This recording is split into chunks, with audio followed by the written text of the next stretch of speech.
All right, all right. Welcome back to another episode of the Hawk Vision Podcast.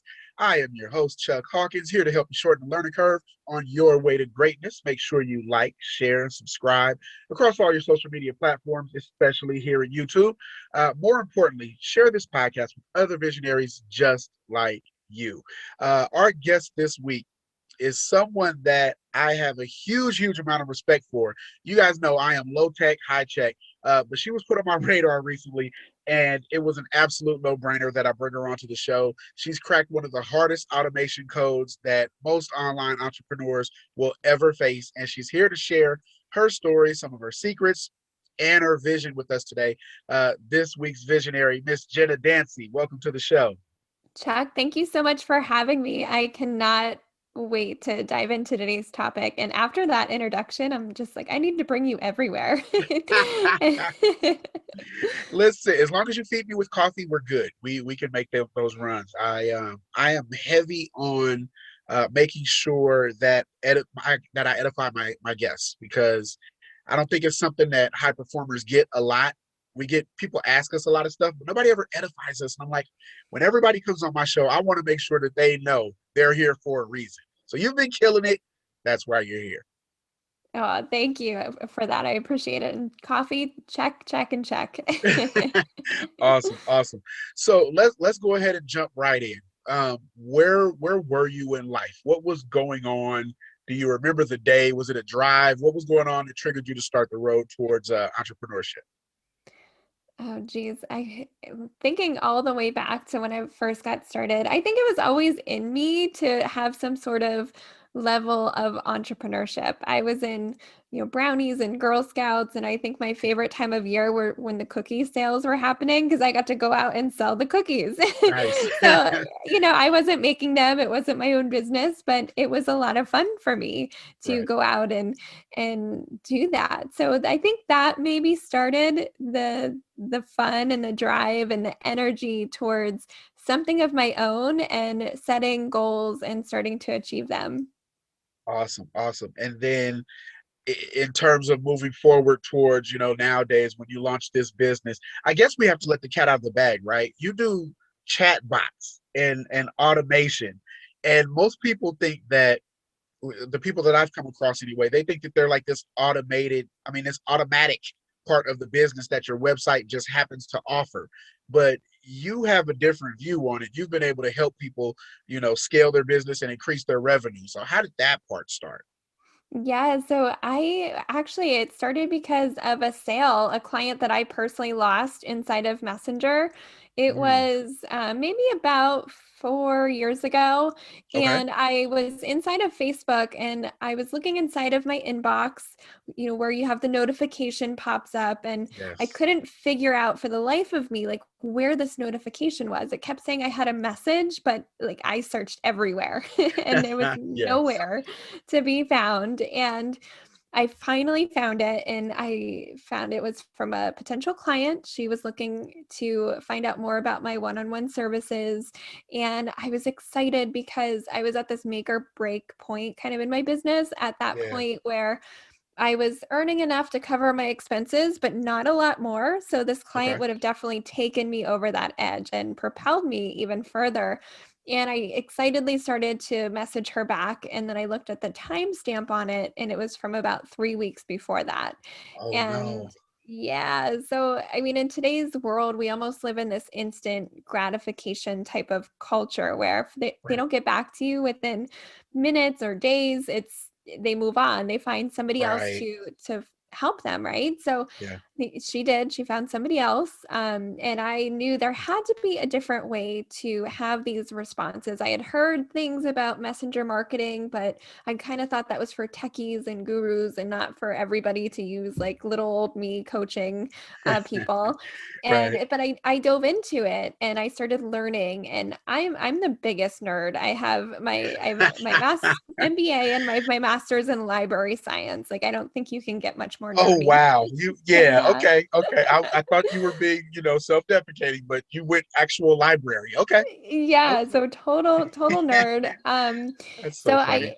I I started kind of playing around with it and seeing what was possible. And next thing I knew, I was setting up these systems that were either getting me leads whenever I wasn't trying to. That I was like, Yeah. where are these people coming from? And here it was from the messenger automations and chatbots I had set up. And so Wow. I dove even more into it, and I started setting clients up with these. I've done everything from coaching clients, realtors.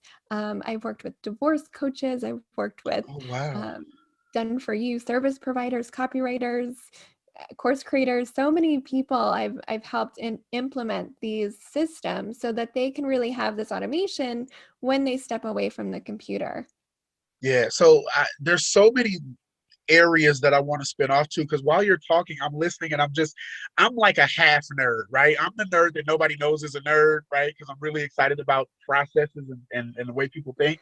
And so the first thing that comes to mind is mailbox money, right? You always want your money to be working for you or your business to be working for you when you're, sleep or spending time with the kids or whatever the case is. Similar to your point, you don't want to have to just be online responding to every message, because we've all gotten that same notification. You have a message and you can't see it, right?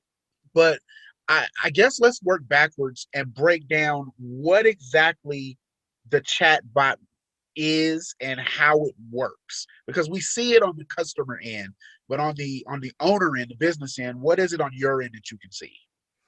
Great starting point here. And I do want to just clarify, because I feel like today, like there's two conversations that happen with Messenger or chatbots. And Okay. there's one end in your personal, say like Facebook, where you're messaging with family and friends directly from your personal account. What Yes. we're talking about today, it's happening behind the scenes of your Facebook business page. And it can Correct. also be linked to your website and other places online. But I just want to make sure we know that it's that business page that we have. And there's different platforms out there. There's one called ManyChat, which I absolutely love. It's free to get started, I think, up until you have like 1,000 subscribers. So, like, as you're listening to Chuck and I today, if you're thinking like I'm gonna try it for free, which is awesome, Yes.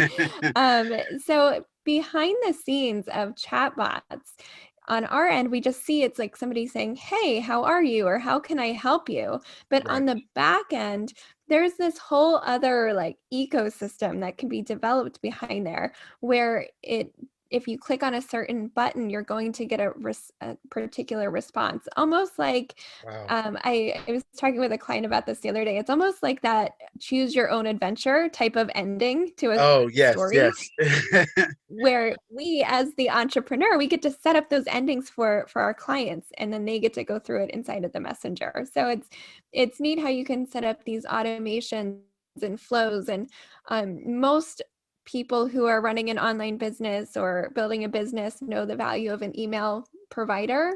So if you Yes. want to compare it to that, it's kind of like setting up email autoresponders, but inside of a chat bot. So from what I've gathered, and again, low tech dude, I believe in paying people for what I don't know so that I can have it implemented and learn later. But it sounds like it's the perfect marriage between a convert kit and real time chat. Is that close? Yes, exactly. So it's like actually being on Messenger and having a conversation with somebody, but it's automated. So I like to call like my messenger. Sometimes if people are like, I don't know if I want to have a messenger, I'm like, give your chatbot a name, give it a personality, make it fun. I call mine the fancy bot because my last name's Dancy. It rhymes with fancy, so why Yes. not? So exactly. It's got different follow-ups like a ConvertKit style Okay. would, and then also like real-time conversation, because you can pop in and out of the conversation, send videos, send audios, send just regular text Mm. conversation back to keep the conversation going and engaging. Wow, nice, nice. So is I did a little bit of research. Is it true you spent less than $10 on your site and made $500? Like, how did that part work? Yes, that Because other is if this works, I'm getting a bot like when we log off. Like this is we're starting. yes. Oh my gosh, that was the coolest experience for me because I have my own courses and products and I've done coaching, but I also love like this affiliate side of business and offering products that I truly believe in. And for a Black Friday, it was coming up and I realized I don't have anything of my own planned, but Okay. somebody that I do affiliate marketing for, she had this really awesome promotion lined up. So I was like, you know what? I'm just going to dive in and I'm going to run her promo as my Black Friday. And I decided to do it on Facebook Messenger. So Yeah. you can set up broadcasts and flows all for free, but there's something called a sponsored message, Yes. which as you're setting it up inside of Facebook, it's not the clicks to Messenger, it's sponsored message because you're only reaching people that have opted to your messenger list, kind of like Okay. your email list, but on Messenger. So I was like, I don't know how much I'm gonna spend on this campaign. I don't know what it's gonna return, but I'm gonna give it a shot. And at Yes. the time, I think I maybe had about 500 people connected to my messenger. So I didn't have a ton of people on there. And so I set it all up, sent it out, and I started seeing these like referral email notifications coming in my inbox. And I was like, okay, like, is that from the messenger campaign I just sent? Like, what is that from? And here it turns out over about a 2-day period, I spent $6 on the campaign Yes. and I earned about $600.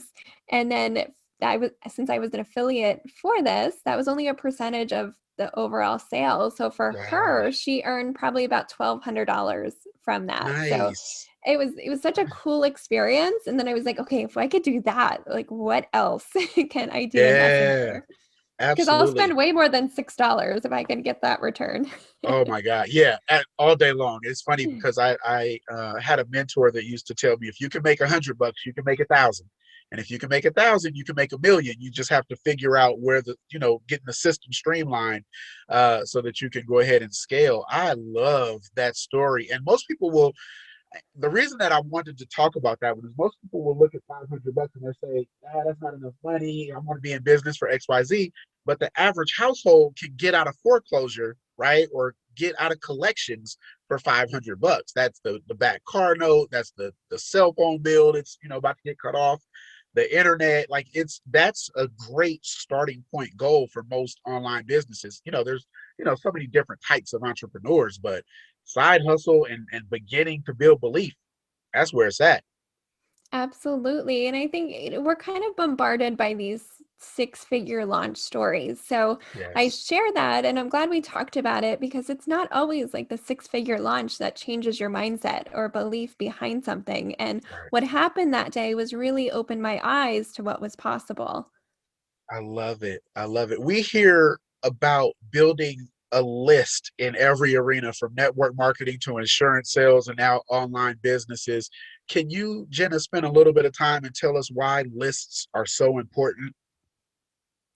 Yeah, absolutely. I think they're really the lifeblood of our business to have a connection with people and not necessarily to approach it as a sales list, but Mhm. more as like a nurture relationship building tool. Right. Because if we're just showing up to sell them something, they're going to remember that next time we pop in their inbox with an offer. They're going to be like, oh, wasn't she selling me something last week? But if you're Right. also providing value, you're creating an experience, you're making it fun, they're going to open up your messages. They're going to be excited whenever they see Yes. you, whether it's in their Facebook Messenger or their inbox or wherever you're connecting with them. They're going to look for your conversations and connections, and you're going to start to become that go-to person for them. And what's neat is, email marketing, I'll say it's not going anywhere. We're always going to have the email list. We're always going to want to grow that Yes. list because we own that. That's our business asset. But the thing about email is open rates are really starting to decline. Like the Right. average open rate is 15 to 20%. Oh, wow. And with something like messenger marketing or chat bots, the open rates right now are about 88 to 90%. So it's a huge opportunity. So like back in the day, and I think the statistic is about the same, but they used to say like you'll earn about $1 per person on your email list, Oh, right? okay. Okay. So like the goal like back in the day was I want 10,000 people on my list so I can earn $10,000 a month, right? Like that was a Yes. no-brainer. Right. That was the thing. But it's hard to find 10,000 people. Right. And if you look at the numbers, having a list of about 10,000 people is really, if you're considering the open rates, that's about like 300 people on your messenger list. And Wow. I would rather grow 300 and nurture 300 relationships than Yes. 10,000. Right. I remember in network marketing, it was similar, and we were adding the veterinarian, we're adding postman, right? We're anybody that had a pulse and a contact. We're like, that person's on our list. And half the time it was people like, I know you from where? Like, how does and so I couldn't agree more that you have to nurture that list. Now, my question would be the first time you sent the mass email out or the mass messenger out to the contacts, were you in a mode of I would rather ask for forgiveness than permission, or were you just scared and did it anyway? Like, how did that part go? I was definitely just like flying by the seat of my pants at that point. I had no idea what I was doing. It was the first sponsored message I'd ever done. I had run like the clicks to messenger type of campaign, which really is about, I call it like my client attraction secret weapon because it's Nice. bringing people to start the conversation with you. But this was really the first time I had broadcasted out that way. So Mm. I figured it out. Of course, like there was some people that unsubscribed or hit stop right away, but you're Yes. gonna have that. You have that with email marketing. You have that with anything that you're doing, right? Right. And so I found that that really helped me tailor like my messaging, learn for the next time I did it, and understand like how to more effectively like start the conversations. Yeah. And I've done it, I think every month since then I've sent a sponsored message because it's almost like now that I've seen the light, I can't not continue to do that. Now that you've gotten a taste of the Coca-Cola coffee, now it's a question. We walk me through, walk our listeners through what a customer journey is. Like once the chat bot has done its job and it's pulled somebody in through the strategic messaging that you have, and they've selected their. What does the journey look like for a customer through the chat bot eyes? So it really depends on what you offer as a business, I think is how we There, yes, approach the messenger and creating that experience for your customers. Like I find that most people you've got some kind of freebie, right? That you're kind of using to grow your email list or get them on your list somehow or connected to you somehow. right, So there could be a whole flow setup that's just designed to give them your freebie or deliver value, provide an extra training. And then many of us, we also may have some sort of like one-on-one discovery call or that next step to book a yes. call with you. There's a really neat way that you can almost build an application inside of Messenger. And you when you Hmm. do that, you can ask them different questions that are more qualifying. So, Okay. for example, a realtor that I worked with recently, she set up a flow and we figured out the most important information that she needed to know before she got on the phone with them. Like, she needed to know, were they pre qualified to buy their house? Did they Yeah. have a certain budget? How many bedrooms did they want? How many bathrooms did they want? So, it's not necessarily all about like budget or spend or anything like that, but when they got on the phone, then she could say, okay, like actually there's this really great house that has 4 bedrooms and 3 bathrooms, and that's Hmm. exactly what you said you wanted. Like, let's go see it. So Right, by right. the end of that flow, the customer had self-selected either their goals, their priorities, their wishes, so that whenever we jump on the phone with them, we have all the information that we need to see if Right. it's a good fit to work together. Nice, nice. I always imagine, I guess at some point though, or correct me if I'm wrong, at some point the bot we have to be around to respond to seal the deal or to convert those questions that we can't ask real time. So you were mentioning earlier that you can, kind of spark the conversation and keep it going. What's the timetable where you've noticed where if there's too long of a gap in communication, the chat is no longer going to convert, or that you should jump in and, kind of kickstart it yourself? Great question here. So I usually jump into my messenger once a day just to do a quick skim and see if anybody got, I'll call it stuck in one of my flows, and Okay. then kind of continue that conversation and ask another question or see if there's anything holding them back. And there's some of that you can automate. Like on one of my course pages, I have a live chat that is connected to Messenger, Okay. and it's semi-automated, so they can go through and select like what they do in their business, and then my answers are tailored to their responses. But if at some point in that flow, if they stop, I actually have a trigger that comes about 23 hours later that says, "Hey, I'm Wow. just wondering, did you end up purchasing the course?" And that's automated. But in the meantime, I can actually go in, and I love doing this. It is, it's definitely a time investment, but I Okay. find that it does give you those higher returns. So I'll actually like take my phone and I'll open up Facebook Messenger on my phone and I'll record a quick video and I'll send it to them where it's like, hey Chuck, I saw you were looking at XYZ. Like, is there anything I can answer for you? Or what's your interest Nice. in this topic? And it takes it to a whole nother level. Like I've had clients that were just looking at courses of mine that turned into one-on-one clients at a much Yes. higher ticket level because I did that. So I'm not saying it happens every time, but it Right. really makes you stand out when you're doing things like that online. So when were you comfortable enough with the process to offer the courses as part of the additional offerings, right? So it's one thing to do something for yourself, right? It's one thing to know that I can make great omelets in the morning. It's another to say, you know what, I should sell these, right? So what did that process look like for you?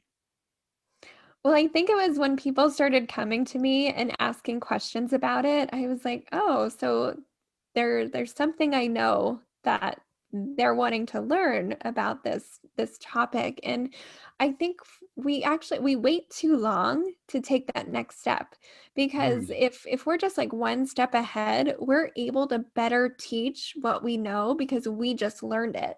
We just right. went through it. We just went through the weeds, and we know the questions that we were trying to figure out on Google or YouTube or anywhere Yes. else because we were actually the ones typing those. So I say, like, if there's a spark of interest for you to create a course, like just do it. Like Yes. you're gonna figure out what you know and what you don't know to include in that course. And I think that we have to believe in ourselves a little bit more than we do. Like, and I feel like we often look at other people, and I did this with sales funnels. So like instead Mm, of just a yes. website, I started selling my courses through what they call a sales funnel, which is more of like a strategic website, if you want to call it that. And Yes. I would look at all the gurus in my industry and I was like, they have the most beautiful like system set up. Right. One day I'm gonna do that. And then I was like, well, why not today? Like, why isn't today that I just do it? Right. And that changed everything for me. I love it. I love the energy that you have towards doing it anyway, because a lot of I've seen countless entrepreneurs, dream chasers, and the one thing we all have in common is, for lack of better words, imposter syndrome. But to get away from the buzzword, it's just not being sure that you're ready to scale or launch, right? And so I love that you're more so like, I'm not gonna be here forever. Let's do this right now. I love that. Um, Yeah, and I can't remember who said this to me, but somebody had said, if you're too in your head, you're out of your heart. And we do better mm, whenever we're living in our heart and like following that than we are in our own head. So like if you're listening and you're thinking one day that's going to be me creating a course, like think about all the people that you could actually impact today if you just decided to do it. And maybe you'll mess up along the way. Maybe you'll make mistakes. You likely will, just like I know I have. You might have along the way at some point too, Chuck. Oh I don't yeah. know. Oh But we yeah. just did it. Yeah, yeah. I'm a fan of, I don't know. I feel like we don't, as a online society, we don't showcase the failures enough to make people think that they're as common as the successes.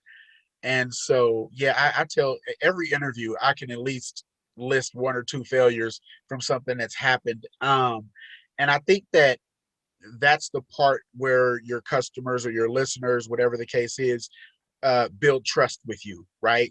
They have to know that you're not perfect because they aren't. Exactly. Like we need to show our flaws, and I'm not saying go out and spill all the beans everywhere because then you're just cleaning up Right. a mess, but let them behind the scenes and see what's going on. Like we've all had launches that didn't sell anything. We've all had total flops and spent way too much money on a Facebook ad that that wasn't converting. Oh yeah. We've all had the terrible YouTube video or podcast episode or blog post. Like we've Yes. all had it at some point. So, oh my gosh, that's a whole spinoff. We've seen a lot of business coaches talk about Instagram and conversions and templates that make the feed catchy. In your industry, what happens when the bot or the app goes down? How does that affect online business? Yeah, there's definitely been cases where things didn't work the way that they were meant to. I feel like tech has a way of letting that happen sometimes. Right. And I've had there was one time that my bot just kept saying the same thing over and over again to Oh somebody. no. And so I had to go into many chat support. I was like, why is this happening? And they fixed it on their end and it was fine. And I actually sent, I think it was a voice memo to the person that was experiencing it. I was like, I don't know why that's happening. I'm so sorry.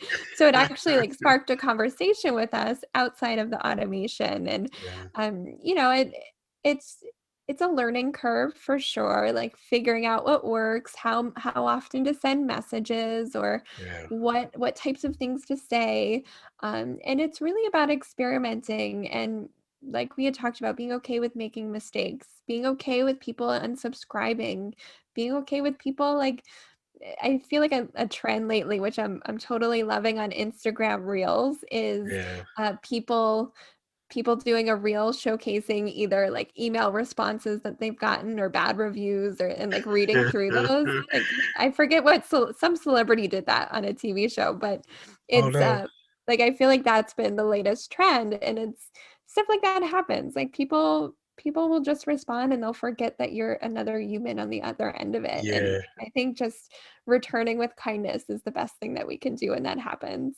That's like, is that the Jimmy Kimmel bad tweets? Like that's Yes. similar. Yes, Oh exactly. my gosh. Yeah, some of those people have tougher skin than I think I will ever have. You know what I mean? Like they are, some of them I've seen have been just, they're just vicious. And Twitter is, it's my favorite app. I have to say, Twitter is my favorite app because it's the app where you are going to get absolute truth out of everybody, right? No matter even if they automate, and pre-schedule, they'll jump on and they will say everything they feel, about Twitter. So Yeah. I love it because it's the most honest. Question for you. Someone is watching right now or listening right now, and they're saying, Jenna, I want to start a business, let's say drop ship or apparel. How would you suggest that they spend in terms of infrastructure their startup money? Let's say it's 1,500 bucks or so, 500 bucks. How would you suggest that they spend that startup budget? Great question here, and I will try my best to answer it. I will tell you that I dipped my toe in starting a Shopify store, and I realized very quickly that physical products were not my thing, but I gave it a whirl. And I think there's amazing value with what you can do with today's technology and like all the drop shipping and Shopify options. So if it was me, I think I would spend as little money as possible on the actual like domain logo Okay. branding, that side of it, Yes. until you tested your product and your offer. I'd find something else that's converting. And then I would put most of my money into like ad spend actually, because I'd want to Mm, know as quick as possible if whatever I was offering was going to sell. And if got it it. wasn't, then I would know that quickly and I would be able to adapt and find either a better suited product, a better suited niche, or target customer to be reaching out to with my message.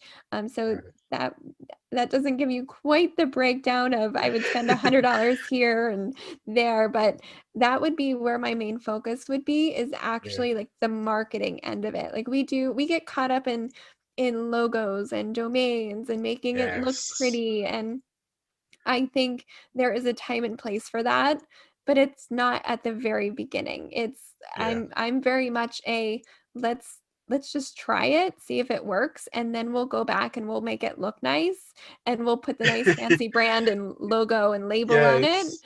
and then we'll do that whenever it works.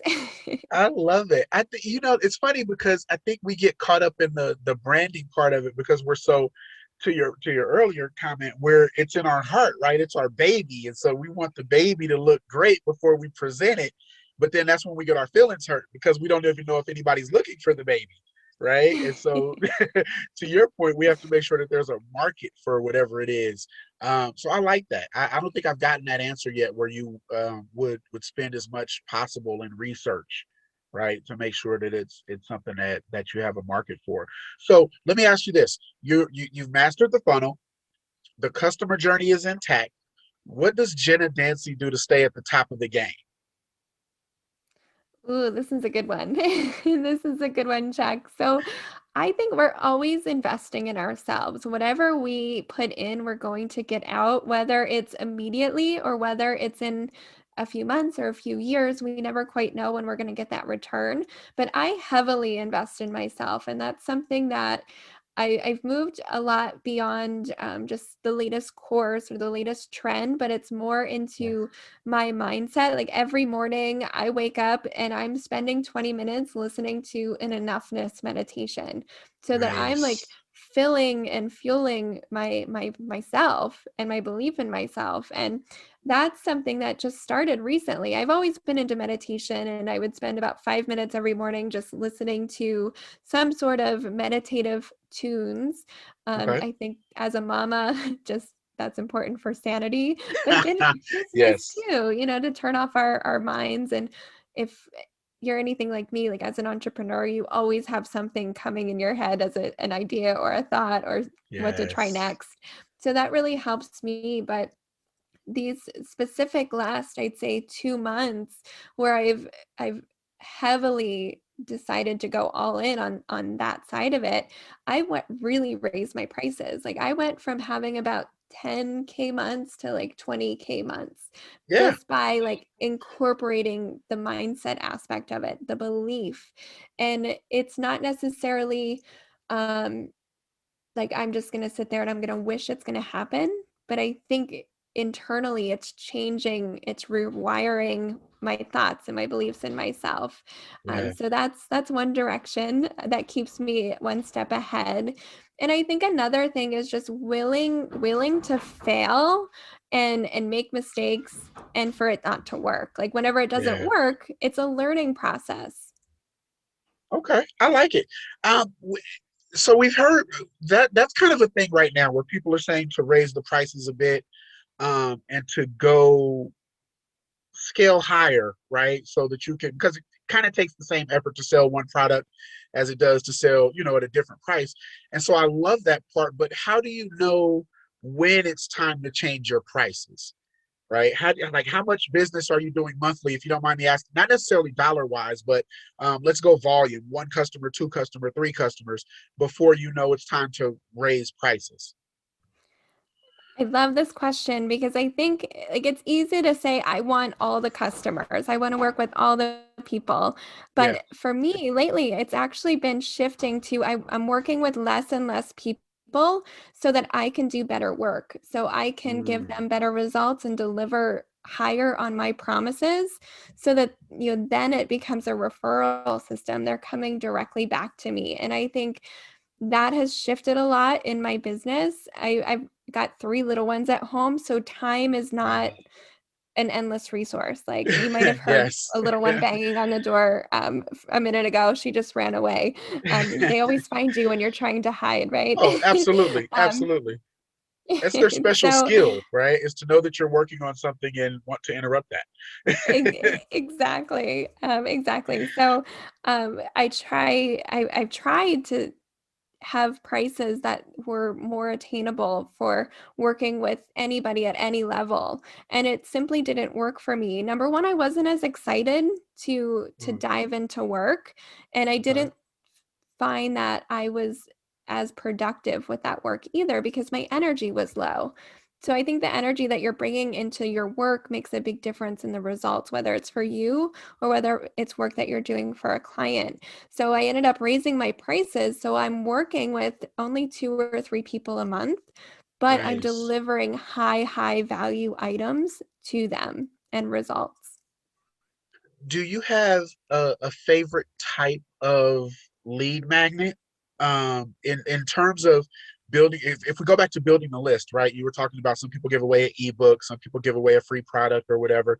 Do you have a favorite type of lead magnet? So for your higher ticket items?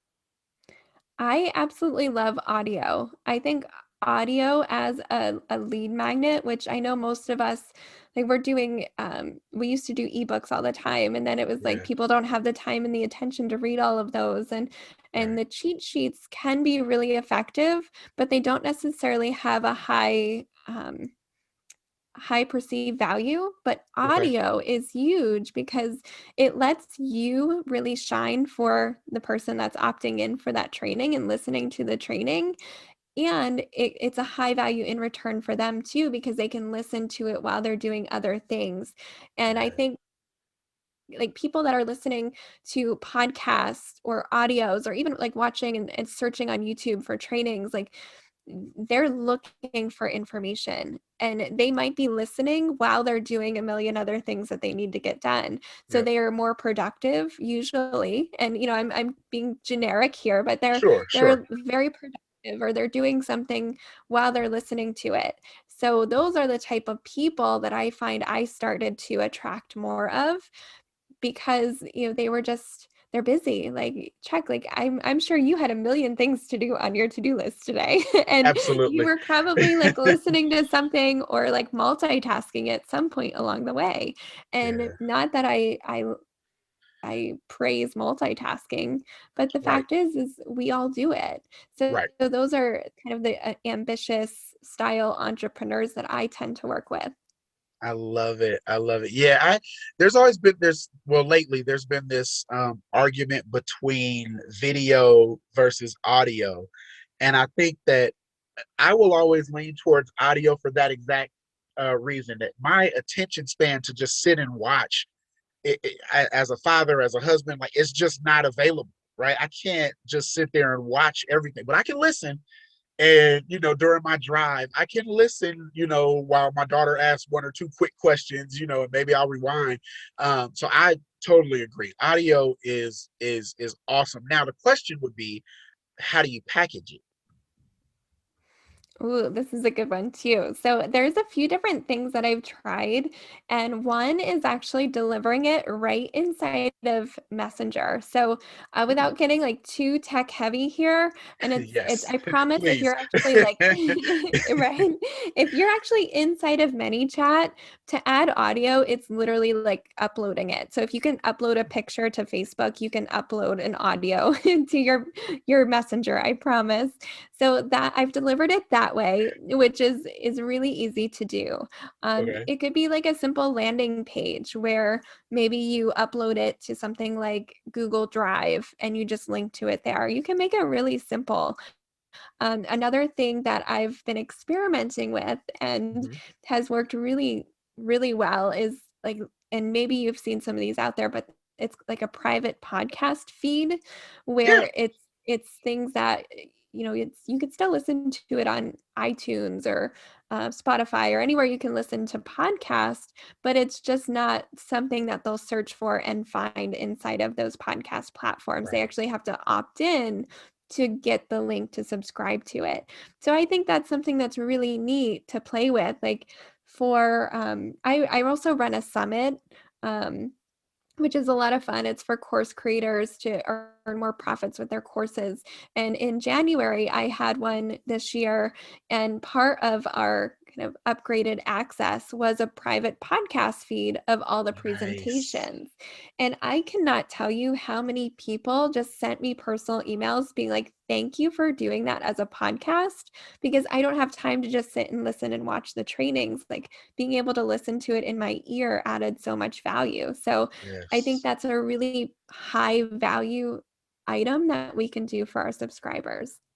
I am so glad that you and I were able to have this conversation. I have so many questions. We're getting close to wrapping up.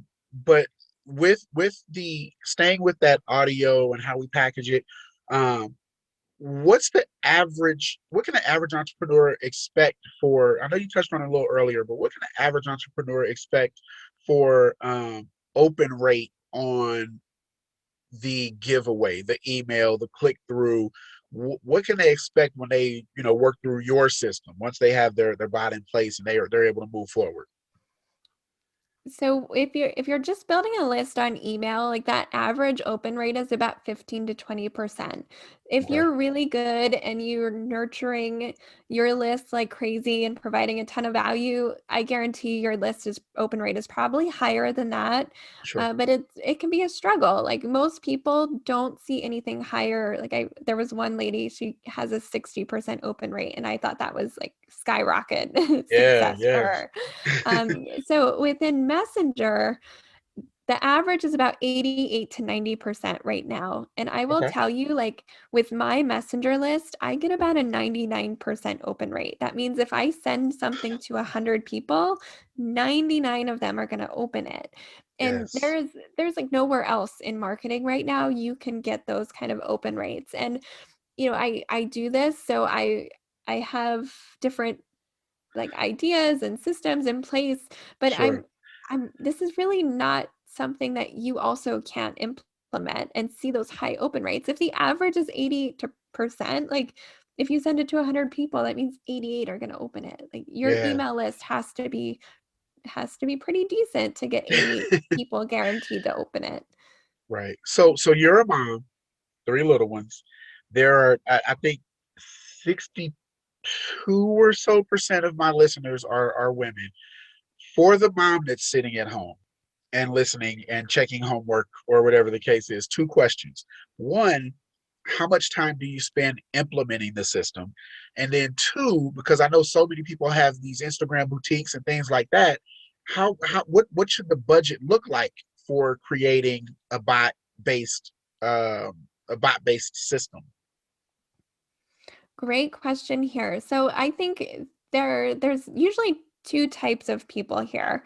And one is kind of the DIY, I'm just gonna do it style. And the other Sure. side is like, I don't know what this is. I want you to do it for me. So I feel like there's ways that both parties can implement it no matter Okay. what the budget is. So I got started with my business, pretty much everything was DIY. I did my logos, my content creation, my social media, my Yeah. messenger, my website, like everything. So if that's kind of the place that you are, you can get started with this with basically for free. And there's not many things that you can do that with right now. Like ManyChat Yes. is there's a couple other platforms that integrate directly with Facebook Messenger itself. Okay. ManyChat's pretty easy. It's one that I do a lot of my trainings on just because I find it's very easy to understand and integrate with other online tools. Like you mentioned ConvertKit before, it Yeah. integrates directly with ConvertKit. So there's just a lot of cool options that they have. That it's you can have up to I think it's 1,000 subscribers right now for free. Right. So if that fits your budget right now, then go in It's there, free. go play and figure it out, and then there's the other side of it where it's like, okay, just take this off my plate. Like there's people that will actually set up the messenger campaigns for you. I usually do this, Mm, like I love doing this with clients because we figure out your bot personality. Sometimes we name your bot.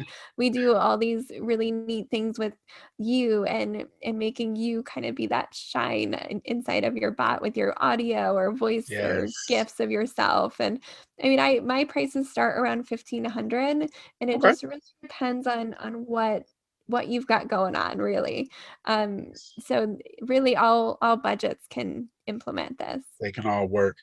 Um, when you are going through the process and having um, new clients, I don't want to say the introductory call or whatever the case is, but more so the process you were just speaking of, where you're talking about personalities and implementing into the bot.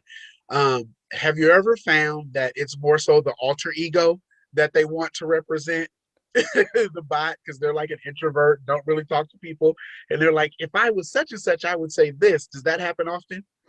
It does. It does actually. One of my first clients, and she's one of my good friends in online business, she was like, okay, so my bot is kind of like I'm Beyonce and my bot is kind of like Sasha Fierce.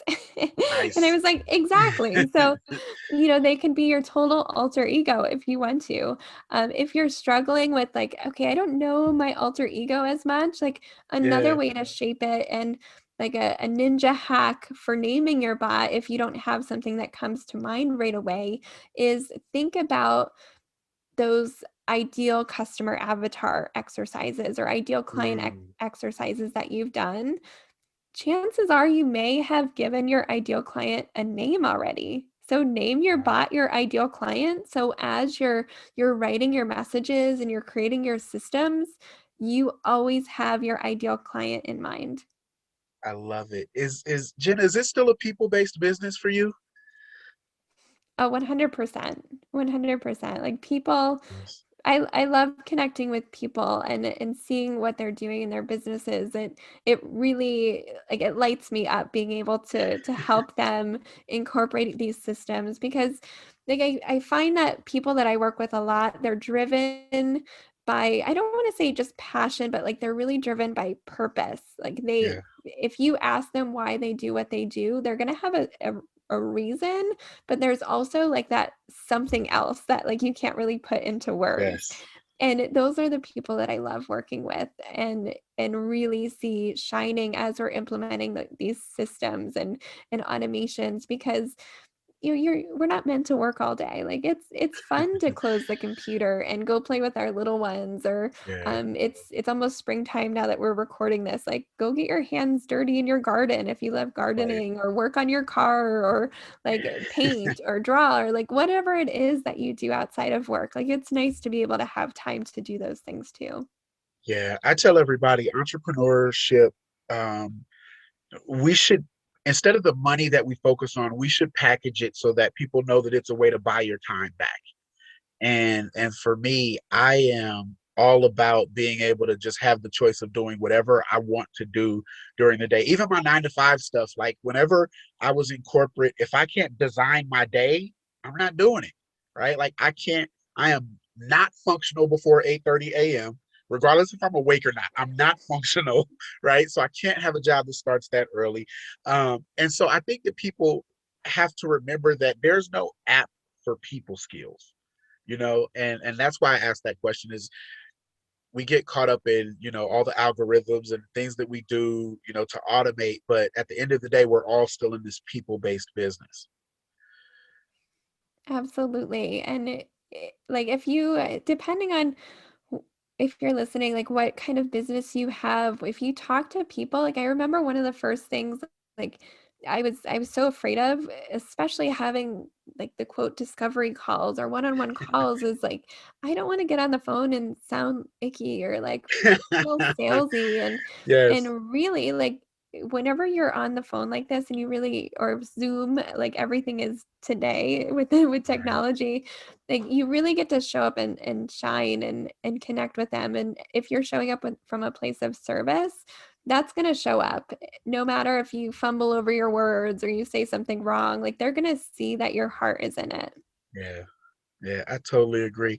What is Oh, before I do my what's next, my obligatory what's next question, we have to do our 3 words round. So I give you 3 words and you tell me what those words mean to you. Okay. So for Jenna, what does the word belief mean? Oh, belief is empowering. Like whenever I think about it as self belief, it just empowers you. Keeps you moving. What about the word vision? Future. Like it's the big picture. I love it. I love it. Last word would be skill. Oh, I'd say implement would be my word because we all have those skills. So implement them. So to not let whatever skill you have go dormant. Exactly. Exactly. Take action on those skills and like there's so many things to learn, but chances are like you've got something that you know how to do. So use that skill to propel Wow. you in your business. Wow, that's strong. And it's funny because I was going to ask if you were in a room of 500 people and there was one thing that you could tell them to launch their business, what would you say? And I feel like that is, I feel like that's the answer. We're totally vibing out there. But I'll ask it anyway, just in case you have another. If you're in a room with 500 people, what would you want them to walk away from an experience with Jenna Dancy? What would you want them to know? Oh, I'd want them to know that however they want to be seen in the world is for them to be created. Like they're the ones that are in control of that. There's nobody that's going to come down and like appoint you. Nobody said, Jenna, you're going to work on chatbots. Like I decided that. So Right. I'd say if I was talking to people, I would just say figure out what's driving you and go for it. Don't wait for anybody else to give you permission to. Just do it. Wow. Wow, I love it. What is next for Jenna Dancy? Oh man, what is next? I'd like to say that our my husband and I, like one of our dreams is right before everything kind of shut down, we were in Granada and we just got our bareboat sailing certification. And Nice. I'd say what's next is eventually have my business to a place where we can spend part of the year on that catamaran somewhere in the Caribbean Wow. and then the other half in New Hampshire. So we'll see. There's a lot of details to work out to I make that love it. happen. I But I love it. think that would be really cool. Like one of the beautiful things about online business is you can really do it from anywhere. And I love, like, we live in 119 acres up here. We're building a homestead. I love gardening and I love that side of it. But I also love just like hanging out on the boat. So Right. one day, that'll be the one day. Totally awesome. In the next few months, I know we talked a little bit earlier, July, you have something going for the Freedom Funnel experts over there. What do you have coming up in July? Absolutely. So, twice a year, I run the Profitable Course Creator Summit, which is a 4-day online event. It's a totally free event. And we bring in speakers across all sorts of different industries and teach you everything from creating your course and how to get ideas for your course to marketing to next level strategies to take it to the next level and scale it. And we have so much fun doing it. And I cannot wait for July. So usually it's July and January each year. Okay. You can get details at coursecreatorsummit.com. And other than that, like if you're listening and you're thinking chatbots might be something you want to take a look at, I have a quiz and Chuck, hopefully it's okay to share like my free quiz. Absolutely. It's chatbotsunlocked.com/quiz. And I think it's about 10 questions. So I promise it doesn't take forever to go through, but it'll give you a better idea of where you can implement chatbots into your own business once you go Okay. through that quiz. Because it's so easy. Like after sharing what's possible, like I bet your mind is swirling with the million things that you could implement right now. Like, so Oh my God, yes. having that like one idea to get started will make it a lot easier for you to actually take action and implement. Wow, wow. Ladies and gentlemen, you have been rocking with the great one, Jenna Dancy, on the Hawk Vision podcast. Make sure that you like, share, and subscribe across all your social media platforms. I have to figure out an automation to say that because I'm so sick of being like the politically correct guy that has to say like, share, subscribe. Anyway, make sure you do that. There are other visionaries just like you that would love to shorten the learning curve. I am your host, Chuck Hawkins. Jenna, let everybody know where they can find you online. They can find me at Freedom Funnels on Instagram, and I'm on Facebook as Jenna Dancy. And if you're like one where it's like, okay, I want a little bit more than just business, check me out at the Jenna Dancy on Instagram. I share a little more behind the scenes of life on the homestead and my littles on that channel as well. Awesome, awesome. Ladies and gentlemen, it has been an absolute pleasure. You know what it is. Hawk Vision Podcast. We'll see you either at the top or from the top. Thanks for stopping by.